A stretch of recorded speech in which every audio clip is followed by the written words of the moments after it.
queremos solicitar que se atendan, bueno, tiñamos anotado antes da súa resposta, Alejandro, que se atendesen as peticións da Escola Infantil de Torneiros en canto ao mantenimento, o que esa AMPA está a denunciar. Entón, só nos queda dicir que sería conveniente iso unha reunión entre o Concello e esa AMPA para intentar acordar e achegar discrepancias entre ambos, non?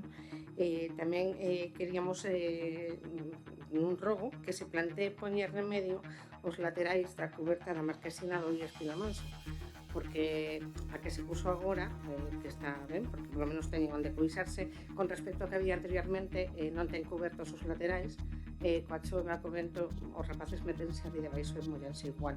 Entón, a ver se pode buscar un xeito de que eses laterales queden cubertos.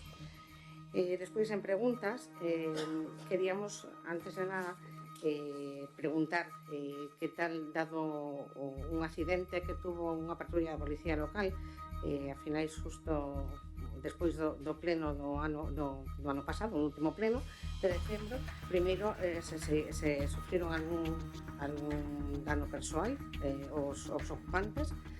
Despois, queríamos preguntar tamén a este respecto cantos asentes ou cantas patrullas se topaban traballando neses centros, prestando servicio no Porriño. E ademais, bueno, como todos o soubemos pola prensa, non? Referencia a esta persecución dun vehículo que se saltou un control policial en Vigo e no que intervino unha patrulla de policía local de Porriño, así como patrullas de policías locais de Vigo. Queríamos saber por que motivo non se solicitou a intervención da Garda Civil de Tráfico, xa que se trataba de viales da súa competencia. Neste senso tamén queríamos saber cantos vehículos ten adscritos ao servicio da policía local, posto que, por exemplo, agora vai tardar un pouquiño, creo que en estar arransado, por exemplo, o Golfo, vehículo siniestrado.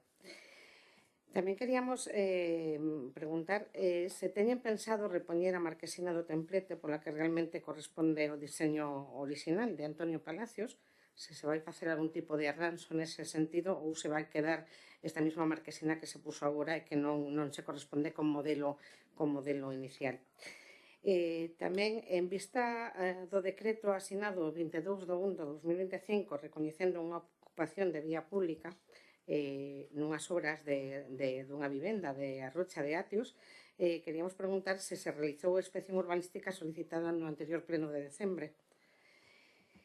Tamén, que dada a súa resposta ás preguntas do pleno de decembro, queríamos preguntar cantas sancións se registraron no parking de autocaravanas, pois vostedes na súa resposta poñen que efectivamente é un parking de autocaravanas no que somente deberían estar autocaravanas 24 horas.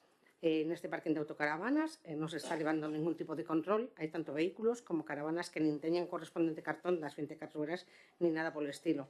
Entón, sí que me gustaría que houvese un pouquiño máis de control nese parking. Gracias.